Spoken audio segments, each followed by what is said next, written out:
हर बदलाव को सुधार का कारण नहीं किया कहा जा सकता। हर बदलाव को सुधार का कारण नहीं कहा जा सकता। कुछ सुधार विनाश का कारण भी बनते हैं और कुछ यही अंदेशा है देश के किसानों को, और जब भी किसान जो है वो सड़कों पर है। नमस्कार, आदाब। मैं बिलाल विश्वानी इस वक्त मौजूद हूँ लखनऊ के 1090 चौराहे पर, और आज बात किसानों की। किसान जो है वो देश में उनका किसानों का लगातार प्रदर्शन चल रहा है, ख़ास तौर से दिल्ली और हरियाणा के सटे जो बॉर्डर हैं, जिसमें सिंघू बॉर्डर, गाजीपुर बॉर्डर और टीकरी बॉर्डर, किसान जो है लगातार प्रदर्शन कर रहे हैं। और ये देखने में आया है कि किसान जो है वो इस बात पर अड़े हैं कि ये जो तीनों कृषि कानून हैं वो उनके फेवर में नहीं है, और किसानों को कहीं ना कहीं इस बात का अंदेशा है कि ये जो तीनों कृषि कानून जो बनाए गए हैं, इस बात से उनको डर है कि कहीं ये कानून जो है उनके लिए लाभकारी कम और नुकसानदेह ज़्यादा है। किसानों को अंदेशा है कि नोटबंदी को जिस तरीके से लाया गया था, नोटबंदी को भारत ने झेला और वह भयावह परिणाम जो था देखने को मिला। इस एक कदम से लाखों नौकरियां और सैकड़ों जिंदगियां खत्म हो गई। जीएसटी उसके बाद देखा भारत ने, और भारत में आर्थिक जो स्थिति थी वो खराब हुई। अब बात आती है कि ये जो तीनों नए कृषि कानून हैं उससे किसानों को आखिर क्या दिक्कत क्या है। तो पहला कानून सीधे तौर पर समझा देते हैं। पहला कानून जो ये कहता है कि कृषक उपज वाणिज्य संवर्धन एवं सरलीकरण, जिसके अंतर्गत सरकार ये कह रही है कि अब देश जो है एक फ्री मार्केट, मसलन कि अगर कोई किसान जो है पहले मंडी, अभी भी देश में मंडियां हैं और पहले भी थी, अब अभी भी है, कोई ख़त्म नहीं हुई है वर्तमान की परिस्थितियाँ। ये सरकार का ये पहला जो कानून है उसमें ये कह रही है सरकार कि अब देश का किसान जो है वो देश की किसी भी मंडी में जाकर अपनी उपज जो है, यानी फसल जो है, वो पैदावार जो है वो बेच सकता है। सरकार ये बात कह रही है। और अभी तक का रूल क्या था, जब कोई किसान जाता था मंडी में जाता था तो वहाँ पर जो आड़ती होते थे वो किसान उनसे संपर्क करता था, और उनके माध्यम से अगर कोई कॉरपोरेट उस मंडी में किसान की उपज खरीदना चाहती है तो वो आड़ती जो होते थे, एपीएमसी जहाँ पर होती थी, उनसे संपर्क करती थी। और लेकिन अब क्या होगा, सरकार जैसा कह रही है कि किसान जो है वो डायरेक्ट अपनी फसल जो है, अगर कोई कंपनी है उसके साथ समझौता करना चाहते हैं या उसे देना चाहते हैं तो दे सकते हैं। इसमें आड़ती की कोई ज़रूरत नहीं रहेगी, और किसान इस बात के लिए स्वतंत्र है कि वो देश की कहीं भी मंडी में जाकर बेच सकता है। इससे किसानों को ये फ़ायदा होगा। सरकार कह रही है कि पहली चीज़ तो जो आड़ती सिस्टम है वो ख़त्म होगा। जो बिचौलिए थे, जो अभी तक किसानों को अपने फसल का सही मूल्य दिलाने के नाम पर ठगा करते थे, वो व्यवस्था खत्म हो जाएगी, और किसान जो है वो डायरेक्ट किसी जो कॉरपोरेट है, कंपनियां हैं, उनको बेच सकेगा। इससे किसान को सीधा फ़ायदा होगा, और किसान और जो कंपनियां थी उनके बीच की जो गैपिंग हो रही थी वो खत्म होगी। अब बात आती है किसान इस बात पर किसान इस कानून का विरोध क्यों कर रहे हैं। किसानों को ये कहीं ना कहीं अंदेशा है कि इसके बहाने सरकार जो है वो मंडी सिस्टम खत्म करना चाह रही है। लेकिन सरकार ये बात कह चुकी कि हमारा मंडी सिस्टम खत्म करने का कोई उद्देश्य नहीं है। लेकिन किसान है इस बात को कह रहे हैं कि अगर सरकार मंडी सिस्टम खत्म नहीं करना चाह रही है तो हमें इस बात का लिखित आश्वासन दे। लेकिन सरकार कह रही है कि आप हम भरोसा रखिए, हम मंडियाँ खत्म नहीं करने जा रहे हैं। जैसा कि कृषि मंत्री राधा मोहन सिंह भी कई बार किसानों से वार्ता हुई, उसमें भी कह चुके हैं हम मंडी सिस्टम नहीं कर। लेकिन किसानों का अंदेशा है कि अगर ये जो सिस्टम है, मौजूदा जो कृषि कानून है, वर्तमान में अगर ये किसान डायरेक्ट कॉरपोरेट कंपनियों के साथ अपनी फसल बेचने लगे तो 1-2 साल जो कंपनियां जो थी, कॉरपोरेट कंपनियां जो हैं, वो उनको फसल का ठीक मूल्य देंगी। लेकिन जब 2 साल 3 साल 4 साल बाद अगर व्यवस्था जब बदलेगी तो ये देखने में आएगा कि जो कंपनियां जो थी वो तरह तरह के बहाने बनाएंगी और किसान को मजबूर कर देंगी मनमाने तरीके से फसल खरीदने में। क्योंकि अभी क्या होता है कि एक मिनिमम एमएसपी जो मिनिमम सपोर्ट प्राइस जिसकी बात कही जाती है मंडी में, वो व्यवस्था है, चाहे फिर वो गेहूं हो, चाहे फिर और जो तमाम वो फसलें होती, उस व्यवस्था के तहत जो है सरकार जो है एमएसपी दिलाती है। और उस एमएसपी से कोई भी जो कॉरपोरेट कंपनियां हैं जो किसान का सामान खरीदना चाहती हैं, वो फसल खरीदना चाहती हैं, उस रेट से नीचे नहीं खरीद सकती। लेकिन किसानों का अंदेशा है कहीं कि ये मंडी सिस्टम खत्म होने के बाद ऐसा ना हो कि ये जो एमएसपी के जो रेट जो मिल रहे थे ये भी हमें ख़त्म हो जाए। ये व्यवस्था इस तरीके से हो सकती है कि हम एक ऑफ़र, जैसे कि हम मान के चले 2007 में हमारे देश में जब अमेज़ॉन आया तो अमेज़ॉन ने शुरुआत में तो खूब लोग लुभावने ऑफ़र दिए और ये बात कही कि अगर कोई सामान आप ऑफ़र करते हैं तो उसका फ्री डिलीवरी। लेकिन 10 साल बाद क्या हुआ, 12 साल बाद क्या हुआ, हम देख रहे हैं कि आज भी अगर आप कुछ सामान अमेज़ॉन से मंगाते हैं तो उसके लिए आपको जो है जो एक चार्ज होता है डिलीवरी चार्ज वो देना पड़ता है। लेकिन किसानों को इस बात का किसान जो है उनको इस बात का अंदेशा है कि शुरुआत में तो ये कंपनियां हमें जो अपने अपने मन मुताबिक जो रेट होती वो अच्छे देंगी, लेकिन जो जब ये साल दर साल बीतता चला जाएगा और मंडी व्यवस्था खत्म हो जाएगी, मंडियां चूँकि कम हो जाएंगी, तो ये कंपनियां जो है मनमानी करेंगी और हमको अपने जो फसल है वो औने पौने दाम पर बेचने को मजबूर करेंगी। पहला जो कानून था इससे ये उनको अंदेशा है। किसान जो कह रहे हैं कि अगर सरकार कुछ करना ही चाहती है, जो मौजूदा मंडी सिस्टम है उसको जो मजबूत करने की ज़रूरत है, ना कि मंडी सिस्टम को ख़त्म करने की ज़रूरत है। अब बात आती है कि दूसरा, सरकार कह रही है कि कॉन्ट्रैक्ट फार्मिंग, हम कॉन्ट्रैक्ट फार्मिंग की बात लेकर आते हैं। सरकार ये बात कह रही है कि कॉन्ट्रैक्ट फार्मिंग से ये होगा कि अब अगर किसान और कॉरपोरेट कल्चर, मसलन अगर किसान कॉरपोरेट किसी के साथ जो है एक समझौता करता है और उस समझौते के तहत अपनी फसल जो है 3 साल के लिए 4 साल के लिए वो वहाँ पर कंपनी के मन मुताबिक जो है फसल जो है वो उगाता है, या फिर उसका एक समझौता होता है, फिर चाहे वो अगर फिर बारिश हो, चाहे कुछ भी ओलावृष्टि हो, अगर कुछ भी होता है तो जो उसका नुकसान होगा वो कंपनी सहेगी। ये 3 साल 4 साल एक लंबा कॉन्ट्रैक्ट हो सकता है कंपनियों का किसानों के साथ। लेकिन किसान इस बात पर है कि अभी भी हमारे देश में ये व्यवस्था है कि हम किसी के साथ समझौता करना चाहे तो वो कर सकते हैं। अभी भी ये व्यवस्था है, जैसे पहले कानून में थी कि व्यवस्था किसान अपना माल जो है वो देश की किसी भी मंडी में जाकर बेच सके, लेकिन किसान जो पहले कानून में था कि हम अगर अपनी फसल जो है नोएडा में उगाते हैं, मसलन हम नोएडा में रहते हैं, अगर हमारी खेती नोएडा में है तो हम नोएडा का जो फसल है वो राजधानी लखनऊ में ले जाकर क्यों बेचेंगे? उसके लिए ट्रांसपोर्टेशन का जो खर्चा आएगा वो कौन देगा?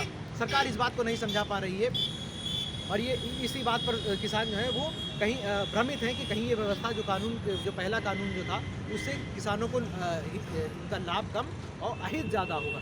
दूसरे कानून पर हम बात कर रहे थे कि दूसरा कानून कॉन्ट्रैक्ट फार्मिंग का। कॉन्ट्रैक्ट फार्मिंग ये कह रहा है कि किसान अब एक कॉरपोरेट कल्चर के साथ एक समझौते के तहत एक फसल जो है वो उगाने का काम करेगा और कंपनियां के रेट जो है एक लार्ज नंबर ऑफ स्केल पे एक जो खेत होगा या फिर एक ले लेंगी और वहाँ पर कहेंगी आप ये हमारे लिए ये फसल उगाइए, और किसान भी वही फसल उगाएगा।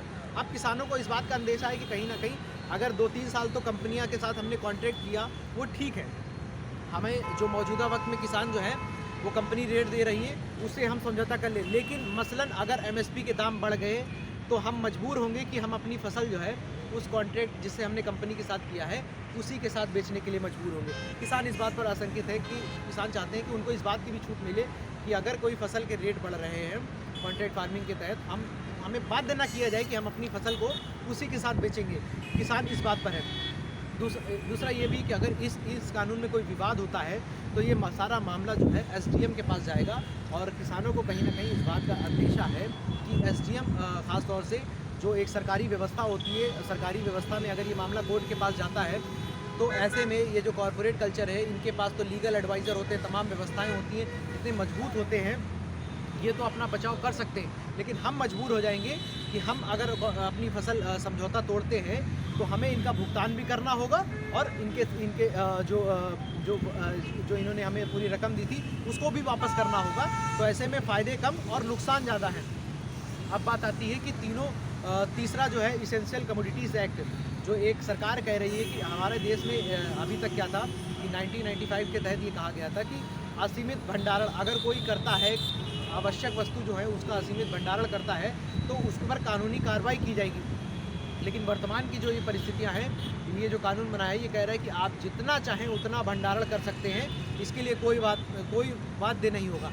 अब किसान जो है इस बात से आशंकित है कि हम भंडारण क्यों करने लगे। हम तो किसान ने अपनी फसल जो है वो उगाने के लिए बेचने के लिए उगाते हैं, ना कि अपनी फसल का स्टोर करने के लिए। और वेयर हाउस कौन बनाता है? जो बड़े बड़े कॉरपोरेट है, कल्चर है, जैसा कि मैं नाम नहीं लूँगा किसी कॉरपोरेट कल्चर का, लेकिन वो लोग वेयर हाउस बनाएंगे। और जो पहला कानून था जिसके तहत वो किसानों के साथ आकर मंडी से सामान खरीदेंगे, और तीसरे कानून जो इसेंशियल कमोडिटीज़ एक्ट में स्टोर जो स्टोर बनाने का काम करेगा उसमें भंडारण कर लेंगे।